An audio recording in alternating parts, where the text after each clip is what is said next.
좋으신 하나님의 은혜가 여러분과 여러분의 가정에 함께 하시기를 우리 주님의 이름으로 축원드립니다. 우리 옆에 계신 분 인사하면서 안녕하세요, 반갑습니다. 한번 인사 한번 해봅시다. 옆에 앉아주셔서 고맙습니다. 또 하셔야지. 아유, 옆에 앉았네 하고. 자, 이렇게 해서 긴장을 푸는 것이 예배 드릴 때 좀 편해지잖아요. 자, 오늘 하나님께서 우리에게 주시는 말씀의 제목이 조금 특이합니다. 은혜는 흘려보내야 은혜입니다 라고 하는, 그래서 흘려보내는 것이 은혜입니다 라고 하는 겁니다. 한번 따라 할까요? 한번 읽어볼까요? 시작. 다른 사람에게 흘려보내지 않는다고 한다면 그것은 은혜가 아닙니다. 그래서 은혜는 흘려보내는 것이 은혜다라는 거, 이 말씀을 가지고 은혜를 나누고자 합니다. 원래는 성령의 열매 중에서 희락에 대해서 공부를 해야 되지만 제가 한 주간 지난 월요일 날 가서 토요일 날 아침 제가 이제 새벽에 이렇게 왔기 때문에 그곳에서 몽골 선교지에서 방문해서 그곳에서 되어지는 일들을 제가 보고 말씀의 제목을 좀 바꿨어요. 그러니까 오늘은 흘려보내는 것이 은혜다라는 겁니다. 흘려보내지 않는 것은 은혜가 아니라는 거지요. 그렇다고 한다면 은혜가 뭔가라는 거죠. 하나님 앞에 은혜라고 하는 것은 헬라어로 카리스라는 단어입니다. 카리스. 이것은 하나님께서 주신 특별한 선물이에요. 그게 은혜입니다. 그러니까 여러 사람들한테 다 나눠주는 거 그거 말고 하나님께서 나에게 주신 특별한 선물, 그것이 은혜다라는 거죠. 그 은혜의 내용을 보면 어떤 것이 은혜이겠습니까? 예배서 2장 8절 말씀에 보면 은혜에 대해서 이야기를 해요. 그 은혜를 인하여 믿음으로 말미암아 구원을 받았으니 이것이 너에게 난 것이 아니요 하나님의 선물이다라고 해요. 하나님의 선물이 나오죠. 뭐가 선물인가 봤더니 내가 구원받게 된 거. 근데 그 구원은 어떻게 이루어지는가 하고 봤더니 믿음으로 말미암아. 그러니까 예수 믿는 게 쉬운 게 아니에요. 또 예수를 믿어도, 아니 교회를 다녀도 그냥 교회만 다니는 사람 많습니다. 하나님 앞에 은혜를 받아야 하나님의 말씀을 듣고도 은혜가 되고 깨달음 되고 예수를 알고 예수를 믿게 돼 있어요. 자, 믿음이 하나님의 선물이라고 하는 거예요. 그 믿음으로 말미암아 구원받는 것, 이것이 하나님의 은혜라고 하는 겁니다. 이것을 영적인 은혜다 그렇게 이야기하죠. 예수 믿으면 구원받고 예수 믿어서 천국 가는 것, 이것이 영적인 은혜예요. 여러분 예수님 믿습니까?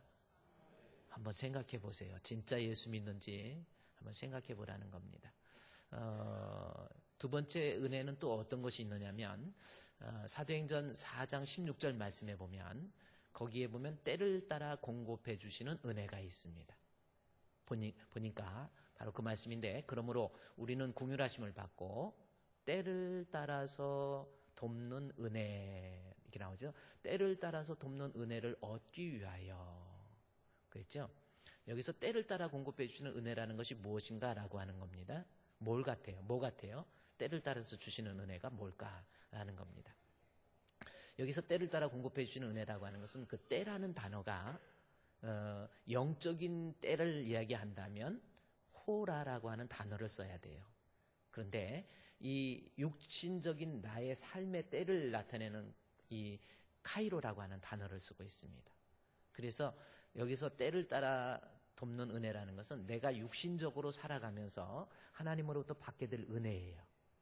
때로는 기도할 때 내 연약한 육신이 치료가 되기도 하고, 또 물질적인 문제로 고민했을 때 하나님께서 이 방법 저 방법을 통해서 물질적인 것도 공급해 주시고, 또 얽히고 설켰던 이러한 문제들, 가정의 문제들도 하나님께서 개입하셔서 그 문제가 해결되고, 이런 것이 하나님께서 때를 따라 공급해 주시는 은혜라는 겁니다. 그런데 그 4장 16절 말씀에 보면, 히브리서 4장 16절에 보면은 때를 따라 돕는 은혜를 얻기 위해서 어떻게 하라고 그랬어요? 그러려면 은혜의 보좌 앞에 담대하게 나가라는 겁니다. 보좌는 보좌인데 은혜의 보좌라고 표현되어 있죠. 여기서 보좌라고 하는 것은 헬라어로 뜨로논이라고 하는 단어인데, 그것은 하나님의 임재를 상징하는 겁니다. 오늘날로 얘기하면 교회예요. 특별히 은혜의 보좌라는 것은 예수 그리스도를 통해서 내가 주님 앞에 나올 수 있는 은혜를 받은 거거든요. 구약 시대에는 감히 우리가 주님 앞에 나올 수 없었어요. 제사를 감히 드릴 수도 없었습니다. 그러나 예수 그리스도의 십자가의 죽으심으로 말미암아 우리가 담대하게 주님 앞에 나와서 이렇게 예배도 드리고 찬양도 하고 기도도 하고 헌금도 하고, 이것이 은혜라는 거예요. 은혜의 보좌라는 겁니다. 그렇게 은혜의 보좌, 이 성전에 나와서 하나님 앞에 기도하는 가운데 나의 육신적인 복도 얻게 되고, 내 마음에 그래서 교회에 나와서 성도들과 교제하고 찬양하면서 마음의 행복, 기쁨도 누리게 되고, 또 어려운 문제를 놓고 기도했더니 하나님께서 응답해 주심으로 그런 저런 문제가 해결되기도 하고, 이게 바로 때를 따라서 공급해 주시는 은혜라는 거죠. 그래서 은혜는 크게 두 가지예요. 우리가 은혜라는 말을 자주 사용하는데, 은혜라고 하는 것은 하나님 믿음으로 말미암아, 예수를 믿음으로 말미암아 구원을 얻게 되는 영적인 믿음, 영적인 은혜가 있고, 두 번째 은혜는 하나님의 성전에 나와서 예배드리고 기도하고 섬기고 봉사하는 가운데 하나님께서 내 육신의 삶에 개입하시고 간섭하셔서 얻게 되는 그러한 유익과 또 풍성함, 이런 것들이 하나님의 은혜다라는 거죠. 이제 은혜가 뭔지 알았죠? 그래서 여러분, 우리는 하나님의 이 자리에 앉아서 예배 드리는 거 보세요. 벌써 예수를 믿는 믿음, 하나님께서 주시는 은혜지요. 얼마나 감사합니까? 지금까지 이만큼 사는 것도 하나님의 은혜지요. 그렇지 않습니까? 한 걸음 한 걸음 이렇게 살아가는 것이요, 하나님의 은혜예요. 그렇죠? 내가 이렇게 호흡하고 숨쉬고 이런 것도 다 하나님의 은혜입니다. 지금까지 지내온 것 주의 크신 은혜라 라는 찬송처럼 우리는 하나님의 은혜를 받았어요. 그런데 이 은혜를 내가 나 좋고 나 행복하고 나 예수 믿고 좋아서 나 행복하고 그 다음에 예수 믿는 것이 좋아서 그저 나 즐거워하고 나 기뻐하고 그저 육신적으로 성공하고 잘되고 돈 하나님이 주신 은혜로 인해서 물질 모아놓고 나 혼자 잘 먹고 잘 쓰라, 이거는 은혜가 아니라는 겁니다. 그때부터는 이것이 하나님의 은혜가 아닌 결국 나 자신을 망하게 하는 독이 되는 거예요. 흘려보내지 않으면 내가 받은 은혜, 나 때문에 다른 사람에게 유익이 되고 생명이 되고 기쁨이 되고, 그래야 그것이 은혜다라는 뜻입니다. 내가 꽉 움켜쥐면 그것은 은혜가 아니에요. 은혜는 반드시 흘려보내서 다른 사람에게 행복이 되고 기쁨이 되고 생명이 되는 것, 그게 은혜의 모습이라고 하는 겁니다. 여러분은 어때요? 다른 사람에게 생명을 줍니까? 찬송가는 아니지만 저도 대학 다닐 때도 그렇고 많이 좋아했던 그 노래 중에 하나가 그대 내게 행복을 주는 사람, 뭐 이런 노래 있죠? 있습니까? 누구 한번 나와서 한번 해볼까요? 뭐 할 때나 그대 내게 뭐 행복을 주는 사람. 그래요. 여러분이 진짜 예수 믿으면 그 예수 믿는 믿음 때문에 그 믿음으로 인해서 다른 사람에게 생명을 주고 다른 사람에게 유익을 주고 기쁨을 주어야 그것이 은혜다라는 겁니다. 흘려보내지 않고 자기가 꽉 붙잡고 있으면 그것은 자기 자신을 망하게 하고 주변에 있는 사람도 망하게 하는 거예요. 저기 강원도 태백에 검용소라고 하는 지역이 있습니다. 검은 용이 뭐 승천했다라는 전설 때문에 이름이 검용소라고 하는 지역입니다. 그곳에 보면은 폐광된 탄광이인데 폐광이 돼서 거기에 모습을 사진으로 제가 여러분께 보여드립니다. 저곳이 검용소라고 하는 지역입니다. 폐광돼서 별로 보잘것도 없어요. 사람들이 별로 관심도 두지 않습니다. 별로 이렇게 봐도 뭐 화려하지도 않아요. 그러나 그곳에서 처음 솟아나오는 그 물이 24시간, 일주일, 한 달, 1년, 10년, 20년, 30년 계속해서 흘러서 넘치고 그 물이 점점 흘러서 냇물이 되고 냇물이 흘러서 강물이 되는 거. 그래서 물이 흘러가는 곳곳마다 그곳에 결국은 낙동강이라고 하는 거. 우리 결국은 한강. 그래서 한강의 발원지가 바로 검용소입니다. 그 한강 물을 만들어가면서 물이 흘러가는 곳곳마다 생명을 생산하게 되잖아요. 푸른 이파리를 통해서 우리에게 생명을 주고 또 동물들을 살게 하고 한강에서 우리 시민들의 젖줄이 되어서 그 물을 마시고 오늘 이렇게 살고 있잖아요. 만약에 거기 있는 물이 흘러가지 않고 꽉 묻어놓게 되면 그 물은 썩게 됩니다. 그리고 자기도 썩고 주변에 있는 것도 썩게 돼요. 여러분, 은혜는요, 내가 예수 믿고 구원받았다, 나 혼자 좋고 나 혼자 행복해하고 이것이 은혜가 아니에요. 흘러서 넘쳐서 나 때문에 또 다른 사람들이 생명을 잉태하고, 나 때문에 또 다른 사람들이 예수를 믿고, 나 때문에 행복을 누리고 기쁨을 누리고, 이것이 하나님이 주시는 진정한 은혜의 모습이다라고 하는 겁니다. 그렇다고 한다면 오늘 그 은혜의 모습을 제가 이 성경에서 한번, 제가 이 몽골 선교를 이번에 디자인하기 위해서 참 어떤 성도가 제게 헌금을 가져왔어요. 헌금을 가지고 와서, 목사님, 정말 어려운 형편에서 헌금을 가지고 와서, 이거 전세금 요즘 막 올라가는데 전세금 내야 되는데 전세금 몰려줄 돈을 은행에서 융자받고, 이것은 내가 하나님께 드릴 테니까 목사님, 복음에 소외된 그곳에, 예수 생명을 알지 못하는 그곳에다 교회를 좀 세워달라고. 그래서 고민하고 기도하다가 이번에 몽골이라고 하는 지역에 가봤어요. 가서 보니까 정말 참 귀하다, 이런 생각을 해봤습니다. 그러면서 제가 느끼는 것이, 은혜는 그래요, 내가 구원받았다, 나 좋다, 나 잘 먹고 잘 살고 좋은 집에서 살고 좋은 차 끌고 다니고, 이게 아니라는 거죠. 흘려서 넘쳐서 보내서 다른 사람들의 생명을 잉태케 되고, 그 생명이 곳곳에 퍼져나가면서, 그 황무지와 같은 몽골 땅 곳곳에 퍼져나가면서 마치 들불처럼 여기저기 그리스도의 모습이 확 피어나고 있다고 한다면 그것이 진짜 은혜라는 거예요. 뭔 은혜가 나 잘 먹고 잘 살고 나 행복해하고 예수 믿으라는 말 한마디도 못하고 그게 무슨 은혜래요? 은혜는 반드시 흘려보내야 된다는 거죠. 오늘 본문의 말씀을 통해서 제가 한번 이 은혜가 어떤 것이 은혜인지, 얼마나 많은 것을 흘려보냈는지 한번 말씀을 살펴보도록 하겠습니다. 사도행전 11장 19절 말씀부터 우리 한번 성경에서 이 본문을 통해서 지금 사도행전의 저자 누가가 무엇을 말하고자 하는지 그 신학적 의도를 우리가 한번 파악해 보므로, 오늘 은혜라고 하는 것이 마치 큰 강물처럼, 도도하게 흘러가는 강물처럼 강물 주변에 있는 많은 생명을 살리고 있구나라는 것을 이 본문을 통해서 우리가 발견할 수 있다라는 거죠. 제가 몽골에 가서, 선교지에 가서 떠올랐던 말씀이 이거였기 때문에 제가 카톡으로 설교 본문을 바꿔서 전해준 말씀입니다.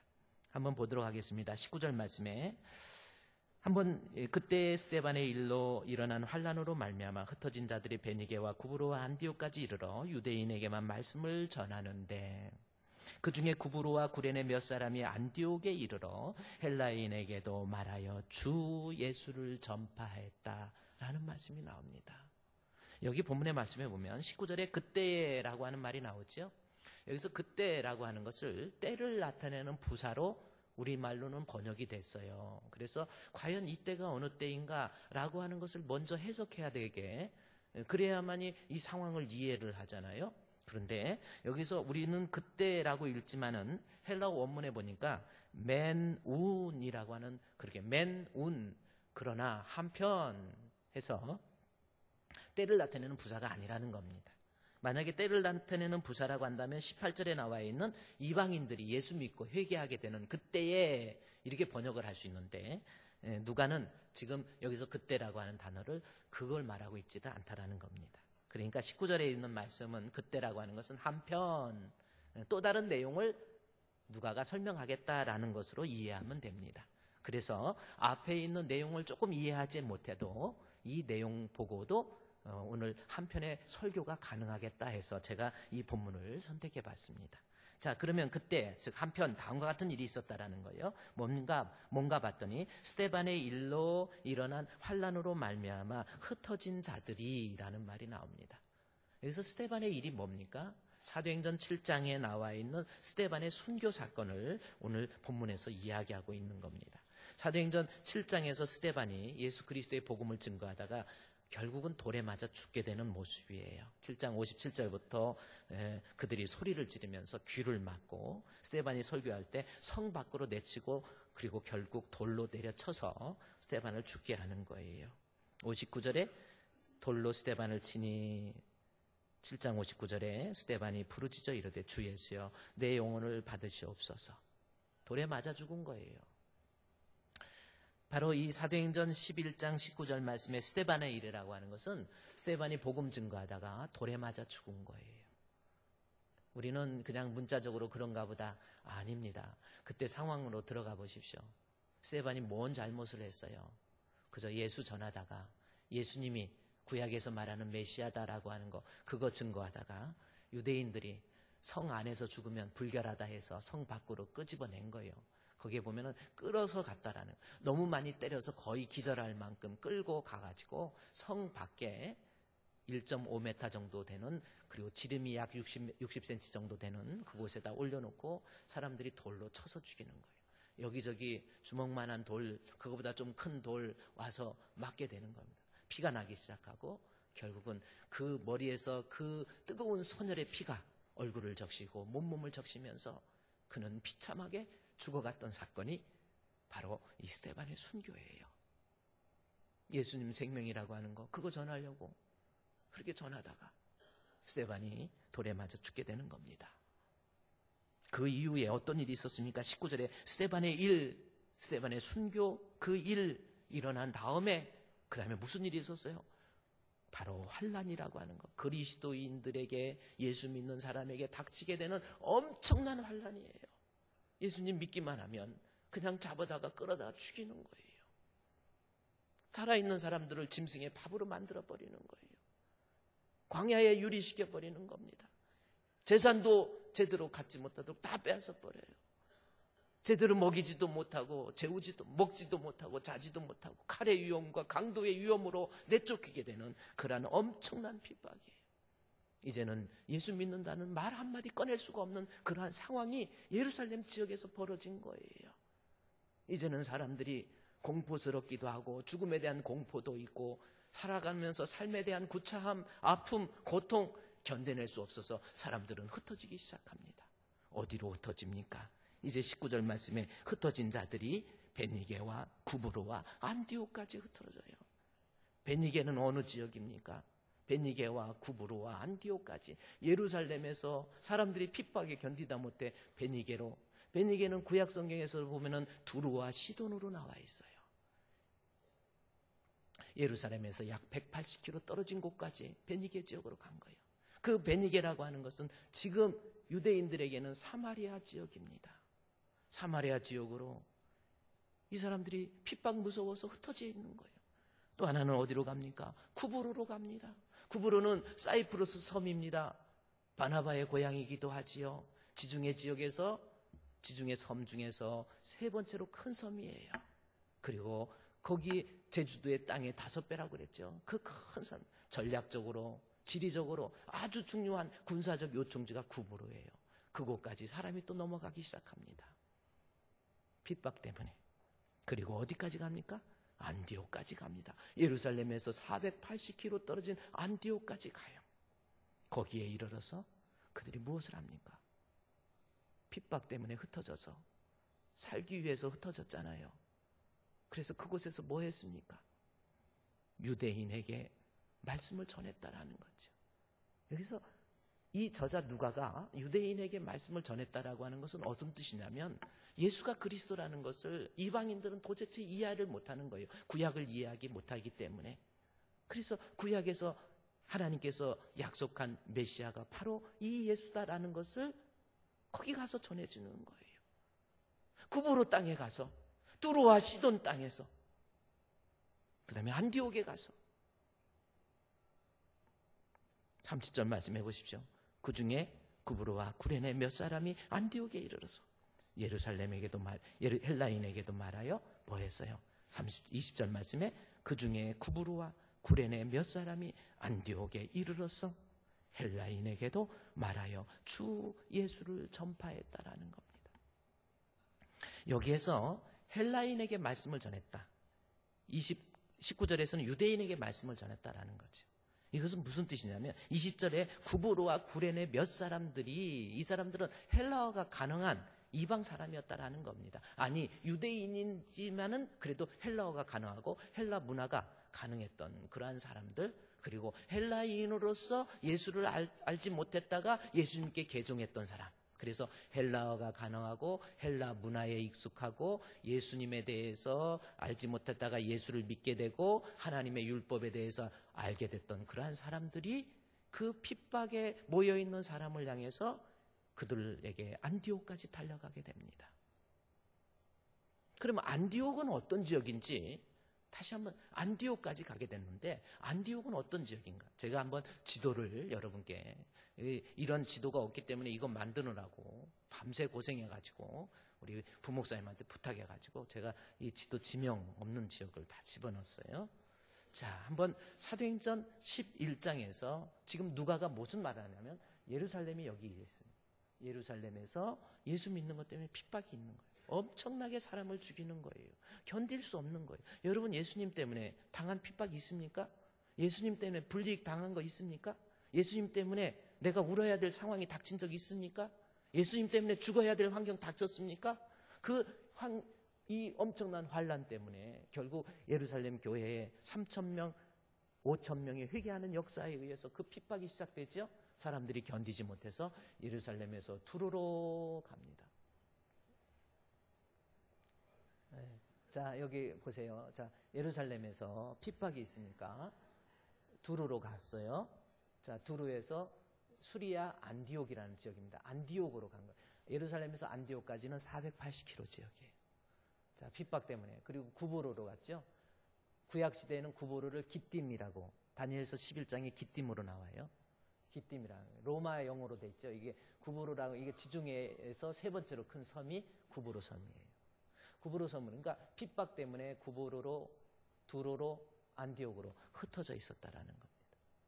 근데 그들이 흩어져서 가서 절망하고 낙심하고 흩어졌냐는 거예요. 아니에요. 흩어져서 뭐 했는 줄 아십니까? 여기 본문의 말씀에 20절 보세요. 그 중에서 구브로와 구레네 몇 사람이 안디옥에 이르러 헬라인에게도 말하여 주 예수를 전파했다. 예수 전한 거예요. 가서 도망 다니면서 예수 모른다고 한 게 아니에요. 예수 전한 거예요. 핍박 때문에 흩어져서 멀리 100km, 200km, 300km, 400km 멀리 흩어져서 그들이 핍박을 피하고 있었지만 그곳에서 흩어져서 그들은 소멸된 것이 아니라 그들은 그곳에서 예수 생명 되심을 전하고 있었다라는 겁니다. 마치 민들레 들꽃 꽃씨처럼 바람에 날려서 여기 흩어지고 저기 흩어지고 그냥 소멸된 것이 아니라 그 땅에 그 꽃이 뿌리를 내려서 다시 또 다른 꽃을 피우고 또 다른 꽃을 피우고 또 다른 생명을 낳고 또 다른 생명을 낳아서 들의 불꽃처럼 들꽃처럼 들불처럼 활활 그리스도가 타오르도록 예수 그리스도를 그곳에서 계속해서 전하는 거예요. 예수가 그리스도시다. 예수가 생명이시다. 예수가 그리스도시고 우리의 구세주가 되시고 예수 생명, 예수 구원, 할렐루야! 그게 은혜예요. 나 은혜 받고 나 구원 받아서 그걸로 끝나는 게 아닙니다. 내가 받은 은혜, 정말 예수의 생명이 내 안에 있다고 한다면 흩어져서 핍박 속에서도 죽음의 속에서도 죽음의 위기 속에서도 절망 속에서도 예수가 그리스도시요, 예수가 생명이시요, 예수가 그리스도시요, 여기저기 들의 꽃처럼 들꽃처럼 아니 들불처럼 활활 타오르게 만드는 것, 이것이 은혜 받은 성도의 모습이에요.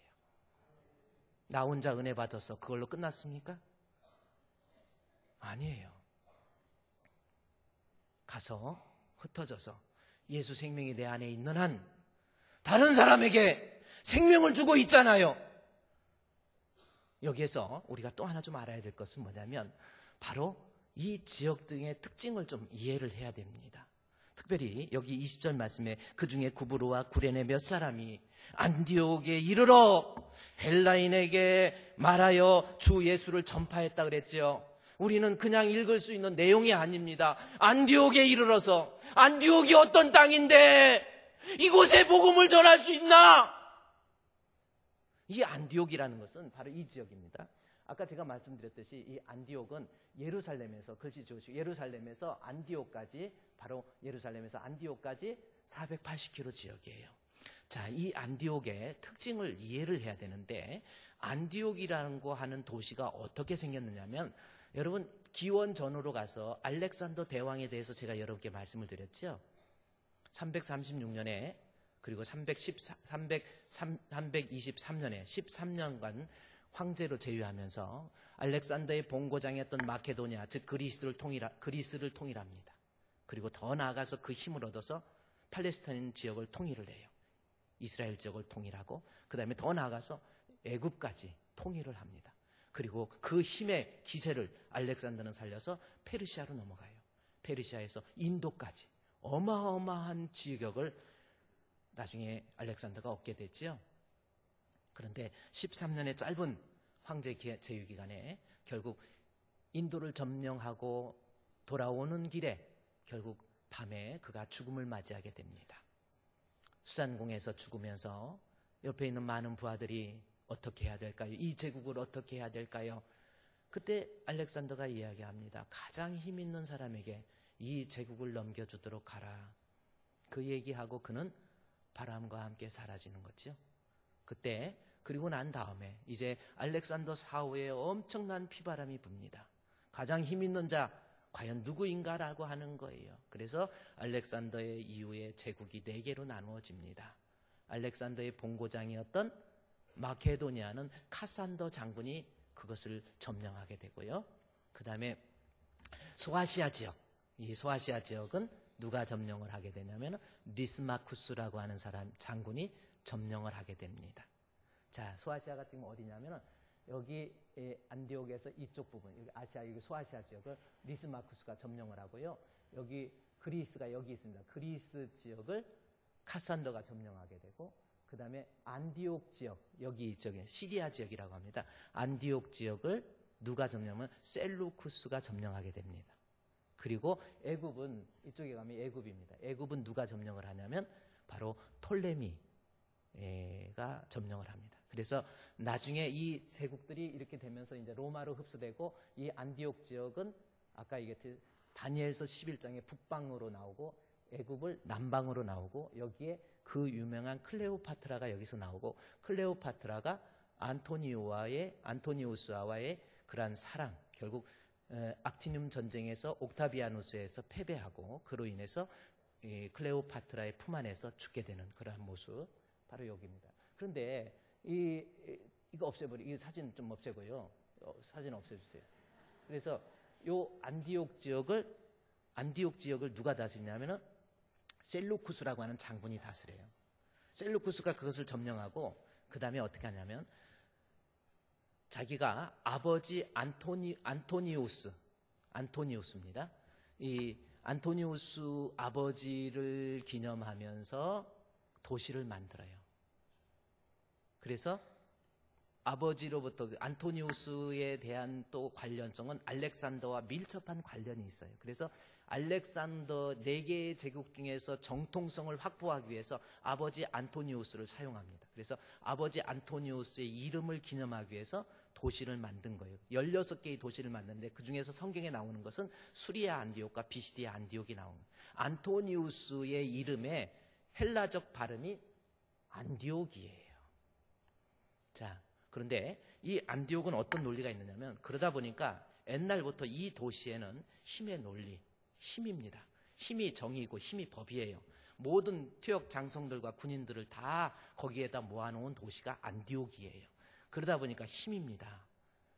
그렇죠? 힘에 의해서 움직여요. 다시 말해서 힘이라는 건 오늘날 힘이 뭡니까? 돈의 힘, 권력의 힘, 명예의 힘, 어떤 그것이 세속의 가치가 하나님에 대한 신적 가치보다 우세한 거예요.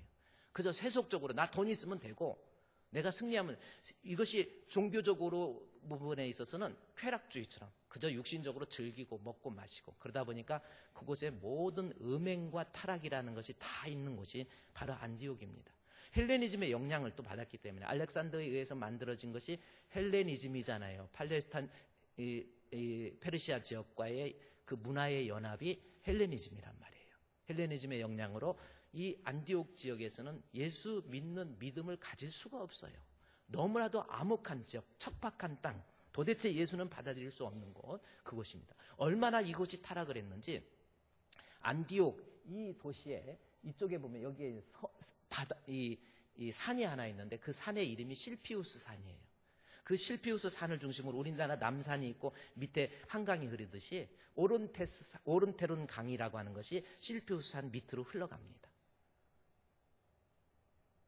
이에 대해서 로마의 사설가라고 할 수 있는 유베리우스가 안디옥에 대해서 뭐라고 말하냐면요. 안디옥과 로마의 거리는 2000km예요. 2000km. 그러면서 이 유베리우스가 뭐라고 그러냐면 안디옥의 타락과 방종과 세속적 가치가 흘러서 2000km 넘는 로마를 더럽히고 있다라고 할 만큼 이 안디옥은 엄청난 타락의 도시입니다. 제가 이렇게 타락의 도시라고 말하는 것은 안디옥에서는 예수를 믿을 수가 없어요. 예수를 도대체 받아들일 수가 없어요. 예수가 뭔데? 세속의 가치가 더 우선이지, 돈이 우선이지, 명예가 우선이지, 세상이 우선이지, 예수 그까짓 건 뭔 필요 있냐는 거예요. 그러나 그곳에 예수 믿는 사람이 핍박으로 인해서 흩어졌을 때 그곳에도 예수가 그리스도라는 것을 증거할 수 있는 그러한 사람들, 그로 인해서 안디옥이 나중에 안디옥 교회가 되잖아요. 안디옥에 있는 사람들이, 예수를 믿을 수 없는 사람들이 예수 믿는 믿음을 전하게 됩니다. 민들레 들꽃 홀씨처럼 떨어져서 소멸되는가 했더니 그곳에 떨어져서 예수가 생명입니다. 예수가 구주이십니다. 예수 믿어야 천국 갑니다. 예수 믿어야 행복합니다. 할렐루야, 할렐루야. 이것이 안디옥이라는 도시를 적시게 된 거예요. 본문의 말씀해 볼까요? 27절 말씀에 20절 말씀에 헬라인에게도 주 예수를 전파하니 21절에 주의 손이 그들과 함께 하죠. 전할 때 말씀 전하니까 하나님이 함께 하잖아요. 선교는 내가 하는 게 아니에요. 나를 사용하는 겁니다. 하나님의 능력이 내게 함께 하니까 수많은 사람들이, 안디옥에 수많은 사람들이, 믿을 수 없는 사람들이 믿고 주께 돌아오니라. 믿을 수 없는 그야말로 암흑과 같은 그 땅에도 예수의 복음 전하는 자, 내가 받았던 은혜 전하니까 그곳에 수많은 사람들이 믿고 돌아왔다라는 거죠. 제가 이 본문을 통해서 그러면 그 핍박 속에서 흩어진 사람들이 자기 몸 부지하기도 힘들 텐데 그들에게 예수가 생명이라고 하는 것, 죽어가면서까지 말할 수 있는 힘의 원동력이 뭐냐는 거죠. 그렇게 흘려보낼 수 있는 은혜의 힘이 뭐냐는 거예요. 이것은 사도행전 11장 20절 말씀에서 우리가 눈여겨보면 알 수가 있습니다. 11장 20절 말씀해 보십시오. 그 중에 구브로와 구레네 몇 사람이 안디옥에 이르러서 헬라인에게도 말하여 주 예수를 전했다라는 겁니다. 그 중에 구브로와 구레네 몇 사람, 이 사람들이 복음을 전했거든요. 이 사람들이 자기가 받은 은혜를 흘려보냈거든요. 그러면 이 사람들은 어떤 사람이냐는 거죠. 자, 다시 지도를 한번 볼까요? 구브로와 구레네 사람들이 안디옥까지 왔다라고 하는 그러한 이야기를 전하고 있잖아요. 자, 안디옥, 도저히 예수 믿을 수 없는 곳, 구브로에서 여기까지 간 겁니다. 이거는 어느 정도 가능해요. 구브로에 있는 사람이 여기까지 간 거예요. 자, 2000km 넘게 떨어져 있는, 이게 정확한 거리가 1650km가 돼요. 구레네에서 여기, 이것은 북아프리카 리비아 지역이에요. 예, 리비아 지역에서 여기까지 배를 타고 와가지고 안디옥에 가서 그리스도의 구레네 사람, 구브로 사람이 안디옥에서 복음을 전했어요. 자기가 받은, 이 사람은 도대체 이곳까지 와서 2000km 가까이 되는 거리까지 와서 배를 타고 그 모진 고생 속에서 복음을 전할 수 있었던 힘의 원동력이 뭐냐는 거죠. 내가 다른 사람에게 은혜를 흘려보낼 수 있는 힘의 원동력이 뭔가라는 거예요. 이것을 알기 위해서는요, 이 구레네와 구브로의 사람들, 몇 사람들이 왔다고 그랬는데 이 사람들이 어떤 사람인가? 그거에 대해서 사도행전 6장에 가보세요. 정확히 나와 있습니다. 사도행전 6장. 이 사람들은 어떤 사람이었냐면 사도행전 6장에 최초의 7집사 나옵니다. 7집사 중에서 5절 말씀해 보면 온 무리가 이 말을 기뻐하여 믿음과 성령이 충만한 사람 스데반, 헬라 사람입니다. 전부 헬라인으로 바뀐 거예요. 스데반, 빌립, 보르고로, 그래요. 정확하지는 않지만 헬라인이기 때문에 이 사람들이 구브로에서 왔다 이렇게 볼 수가 있습니다. 그런데 더 중요한 것은 니가노로, 디몬, 바메나 누굽니까? 바로 북아프리카 리비아 출신들이에요. 이 사람들이 그곳에서 복음을 전한 거예요. 이 사람들이 그 리비아 사람들이, 바메나와 디몬, 이러한 사람들이 안디옥에서 예수가 그리스도라고 전한 거예요. 목숨 바치고 전한 겁니다. 언제 죽을지 모르는데도 전한 거예요. 구브로에서 건너와서 예수가 그리스도라고 하는 것을 전하는 거예요. 은혜를 계속해서 전달해서 생명이 생명을 잉태케 하는 그러한 일을 한 거예요. 이 힘이 어디서 나왔냐는 거죠. 그 힘은 사도행전 6장 5절 말씀에 나와 있잖아요.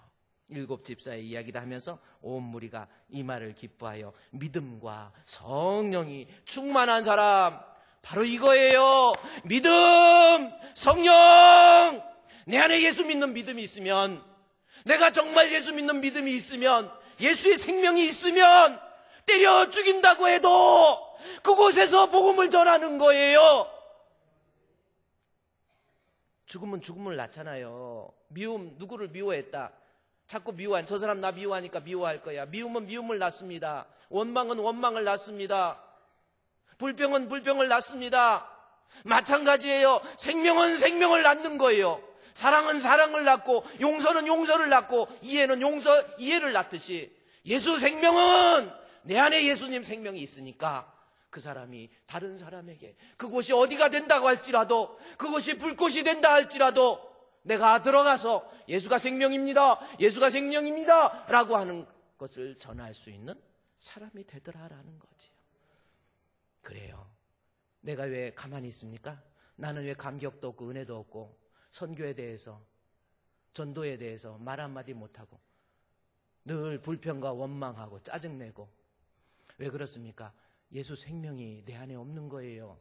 착각하지 마십시오. 교회 다닌다고, 교회에서 일한다고, 안수집사 됐다고, 장로 됐다고, 권사 됐다고 믿음 있는 겁니까? 예수 생명이 내 안에 없으니까 아무런 역사가 일어나지 않잖아요. 뭐가 변했어요? 뭐가 변했습니까? 가정에서 남편에게 인정받습니까? 아내에게 인정받습니까? 자식들에게 인정받습니까? 내 삶을 통해서 예수를 전해주고 있습니까? 못하는 이유가 뭐예요? 내 안에 아직 예수 생명이 없단 말이에요. 스데반과 빌립 보십시오. 바메나, 디몬 보십시오. 예수 생명이 있으니까 아프리카에서, 리비아에서, 구보로에서 거기까지 건너와서 예수가 생명, 예수가 생명. 은혜는 나 혼자 간직하는 것이 은혜가 아니라니까요. 착각하지 마십시오. 진짜 은혜는 반드시 흘려보내는 겁니다. 제가 이번에요, 몽골 선교를 이번에 디자인하기 위해서 간 거잖아요. 여름에 가면 몽골은 수목 한계선을 넘어가기 때문에 나무가, 산에 나무가 한 폭이, 나무 한 그루 없어요. 전부 풀만 자랍니다. 그런데 그것이 여름에는 너무나도 아름다워요. 가도 가도 끝이 없는 한반도, 우리 대한민국의 16배 땅이니까 끝없는 초원이에요. 그곳에 가서 몽골이라고 하는 지역을 제가 눈으로 보고, 우리 성도 헌금한 거 잘 쓰여야 되잖아요. 그거 들고 그것까지 갔어요. 가서 제가 가서 많은 걸 느꼈어요. 한번 볼까요? 영상 한번 봅시다. 이게 몽골, 먼저 이렇게 저기 가는 거 있잖아요. 눈보라치는, 지금 몽골에는 눈이 와요. 눈보라치는 차가 타고 가면서 보니까요, 눈바람이 이게 건조해가지고 눈이 날리기 때문에 눈이 쌓이지가 않아, 도로로. 저곳이.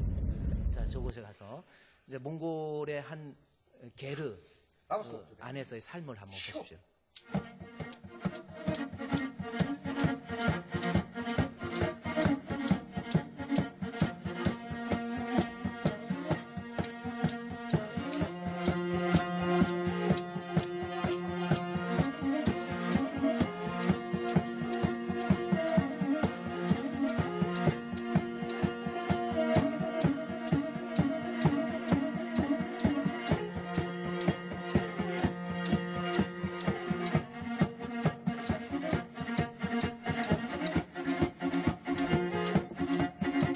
자, 바꿔주시고요.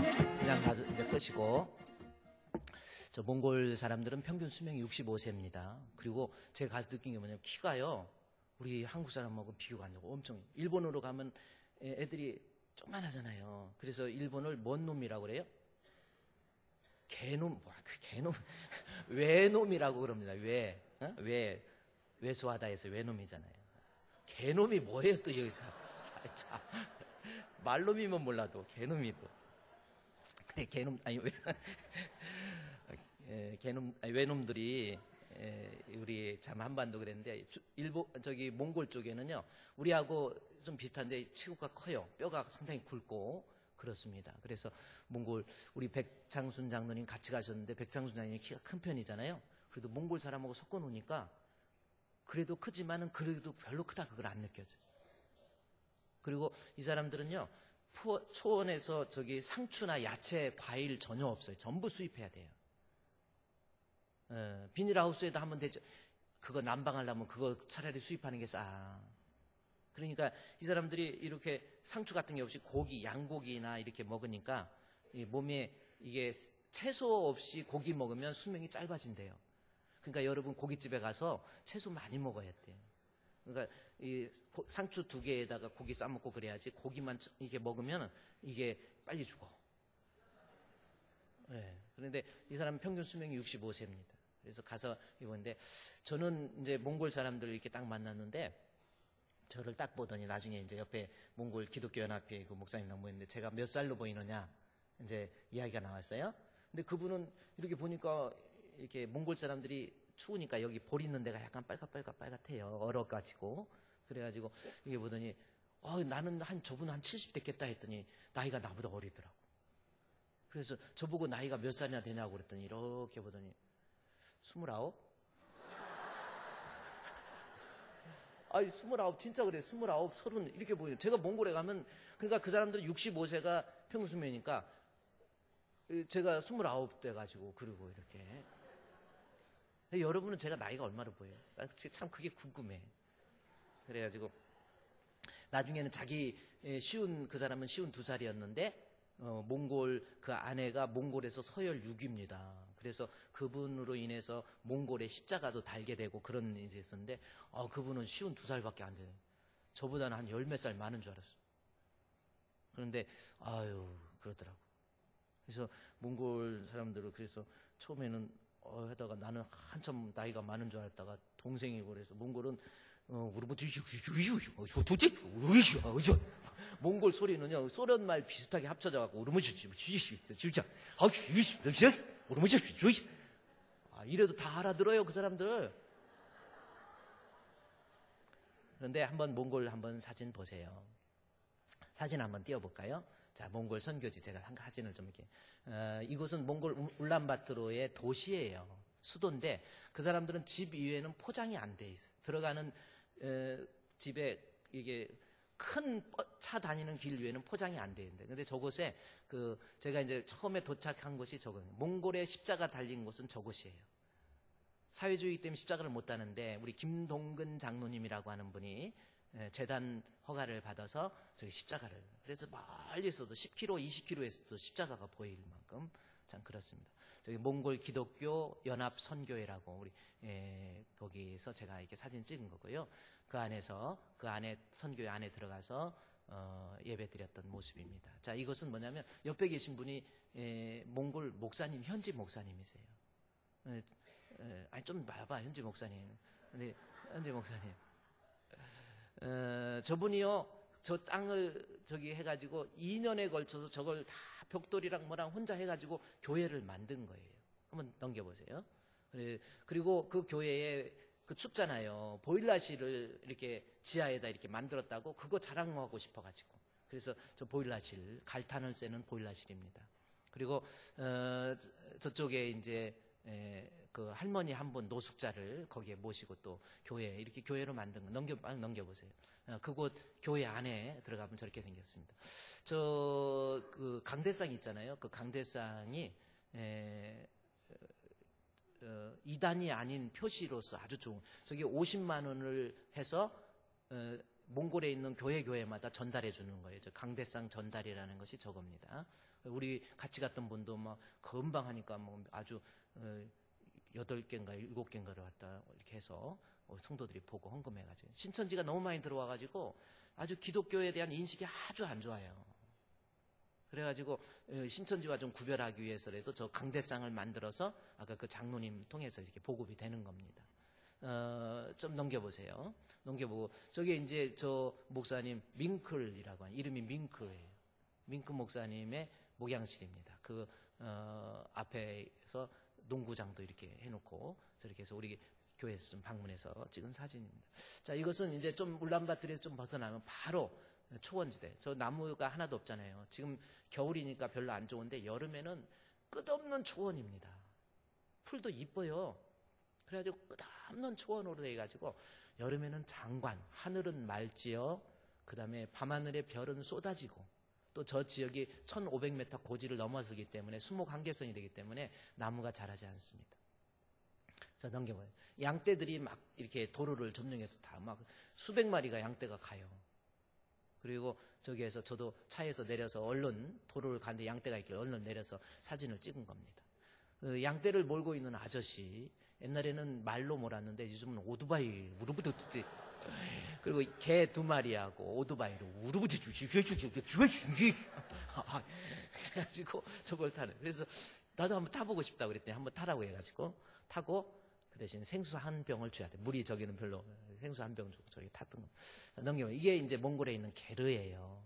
우리가 비용이 한 2천만 원 정도 들어가면 여기 몽골에 저는 게르 교회를 세울 수 있어요. 게르 안은 위에가 이렇게 환기도 잘 되고 위에가 이게 뚫려 있기 때문에 햇빛이 들어와 가지고요. 뚫려 있다고 그래서 뭐 그냥 비닐 같은 걸로 막아져 있어요. 그래서 햇빛이 들어오니까 안에 들어가면 참 편안하고 온화해 보입니다. 게르 안에가. 그렇습니다.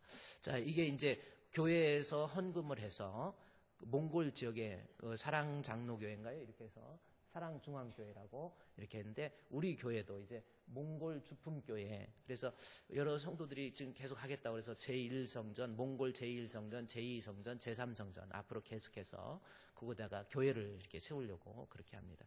몽골 게르교회 안에서의 모습이고요. 이렇게 보면은 저기서 이렇게 분위기가 이렇게 딱 모아서 주기 때문에 비교적 설교도 참 그렇습니다. 오다가 이제 그 공원, 징기스칸 기념공원에서 격조 높게 사진 찍은 거고요. 그 다음에 저거는 이제 몽골 전통복. 이분이 강 목사님이에요. 여진족 강 목사님이고, 이분은 접니다. 그래서 이렇게 강 목사님하고 저하고 오다가 거기에서 이렇게 사진을 찍었던. 저는 이게 왕이 입는 옷이래요. 딱 보더니 저는 딱 입혀놓고 사람들이 몽골 사람 똑같이 생겼다고.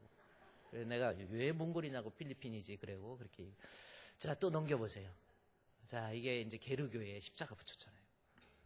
여러분 저런 게 진짜 감격이에요. 게르교회 앞에서. 또 그렇습니다.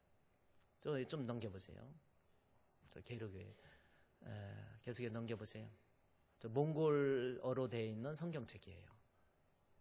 자, 저희 몽골 주품교회 방문했다고 환영한다고 찍은 사진이고요. 그 다음에 이제 몽골에서 우리 교회에서 게르 성전 건축 자금, 우리 성도가 저한테 건네준 돈을 헛되게 쓰이면 아니잖아. 그래서 거기에다가 전달했던 그런 거. 이 장로님이 선교사도 아니고 그냥 장로님이에요. 그런데 몽골에서 이제 됐고요. 이제 사진 그만 띄우시고요. 몽골에서 제가 이제 느낀 게 뭐냐면 정말 장로님한테 그랬어요. 장로님이 참 돈도 엄청 많아요. 저분은 몇백억이 된대요. 내가 하도 궁금해갖고 물어봤어. 몇백억이 되고 서울에서도 차가 그 벤츠가 몇 억짜리 벤츠 차 타고 다니고 참 그렇습니다. 이번에 또 몽골에서 천억 되는 그 태양광 그 사업을 이제 자기가 거의 하게 됐다고 그러면서 제가 궁금했어요. 저 몽골 땅에서 거기에서 가족과 떨어져서 한 달이면 20일 정도를 몽골에 있어요. 그리고 주머니에다 돈을 갖고 다녀요. 갖고 다니면서 돈을 앰프가 필요하다면 앰프 사주고 강대상 필요하면 강대상 주고 그래서 그분이 돈을 꺼내서 저보고 전달해 주라고 그래서 전달해 주고 참 그렇습니다. 저 장로님 정말 대단하신 거예요.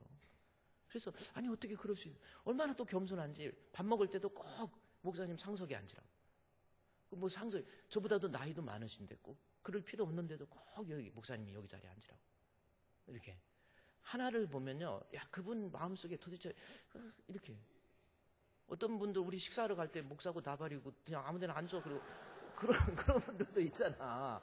제가 뭐 대접받고 싶어서 그런 게 아니라 우습게 하고 그런 게 있잖아요. 막 같이 막 이러고 그러는데 아니 장로님이 이렇게 하는 거예요. 그리고요 끝나고 오는데 비행기 타고 오는데 저기가 모자랐어요. 저기 백장순 장로님하고 같이 갔는데 백 장로님이 짐이 늦게 나왔어. 근데 그분 장로님은 먼저 나와가지고 가시라고 그러니까 안 가셔. 그래서 왜 그러니까 목사님 먼저 가셔야 내가 가지요 그러는 거예요. 아이 장로님 가시라고. 그래서 백 장로님 짐이 계속 이상하게 늦게 나왔어. 그게. 그래서 그분 빨리 가라고 어색하기도 하니까 안 가요. 그러더니 딱 찾으니까 갑시다 하니까 그때 따라 나오더니 딱 공항에 문이 열려서 딱 나오는데 요즘에도 되게 촌스러운 일이 있더라고요. 뭐냐면 꽃을 들고 사람들이 기다리는 사람이 있길래 저 진짜 촌스러운 사람이다. 이렇게 난 나오면서 저러냐 이렇게 그러지. 얼굴은 그래도 괜찮은데 촌스럽네 이렇게 생각하고 그랬는데 그 사람이 나를 샅샅이 보는 거예요. 그래서 내가 나를 왜 쳐다보지? 샅샅이 보니까 장로님 옆에서 눈치 따가니까 막 달려와서 저한테 꽃다발 주는 거예요. 그래서 또 같이 갔던 일행들한테 꽃다발 다 하나씩 주고 그래 내가 몽골에 있을 때도 그래. 장로님 아니 돈도 몇백억 재산이 있고 아니 그런데 이곳에 왜 오셨어요? 이곳에서 왜 선교한다고 그럽니까? 왜 내가 가진 돈, 그래서 돈이 한 달에 얼마나 나눠주니까 약 1,000만 원 가까이 나눠주는 거야. 그래서 아니 장로님 왜 그러세요? 그랬더니 그분이 하는 말, 나는 원래 목사님 불교 집안에서 태어났습니다. 나는 원래 불교인이었어요. 완전히 죽음의 위기 속에서 하나님이 내 육신을 치료해 주시고 육신을 치료해 줬을 뿐만 아니라 우리 예수님이 나의 생명의 주가 된 거예요.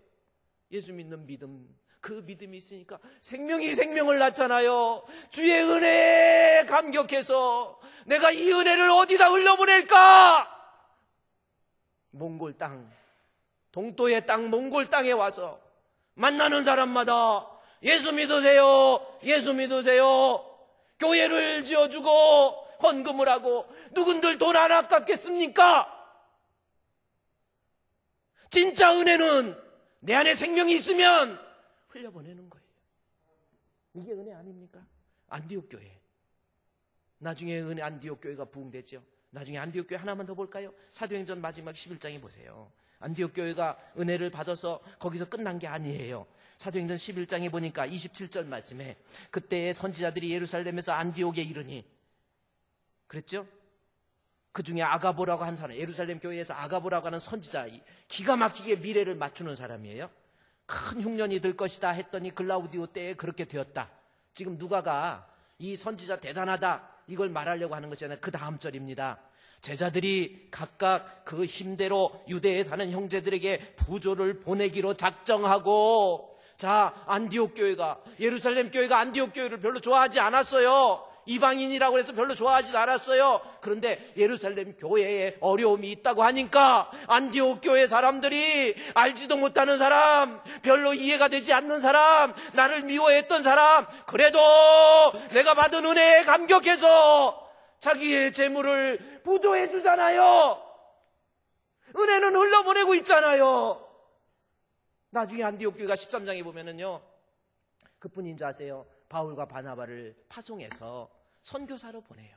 받은 은혜, 나 혼자 예수 믿고 나 혼자 좋아서 끝날 것이 아니라 받은 은혜에 감격해서 전하고 흘려보내고 이것이 은혜이고 이것이 믿음이에요. 여러분이 왜 잠잠합니까? 왜 나는 감동이 없습니까?